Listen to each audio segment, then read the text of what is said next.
Daar is net een persoon wat die koning 2 uur in die oggend kan wakker maak vir 'n glasie melk. En dis die koning se eie kind. Ek weet nie of jy dit weet nie, maar ons God, die skepper van die heelal, wil jou pa wees. Dis reg, hy wil jou persoonlike pa wees. In Johannes 1 vers 12 lees ons, aan almal wat hom aangeneem het, die wat in hom glo, het hy, dis Jesus, die reg gegee om kinders van God te word. In Parent 24 het ek eendag 'n artikel gelees dat 60% van kinders wat in Suid-Afrika groot word, paaloos groot word. En dit beteken nie noodwendig dat dit alles geskeide huishoudings is nie.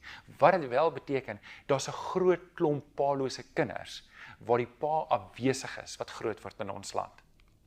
Wat ek en jy vir mekaar moet sê is, ons hemelse Vader wil 'n pa wees in ons lewe en hy wil nie afwesig wees nie. Welkom by Kunskap. In hierdie kursus behandel ons die Kunskap boekie. En ek wil jou nooi om hierdie Bybelstudieboekie af te laai. Indien jy dit nog nie afgelaai het nie, gee ek jou nou 'n geleentheid. Klik op die skerm en laai dit af.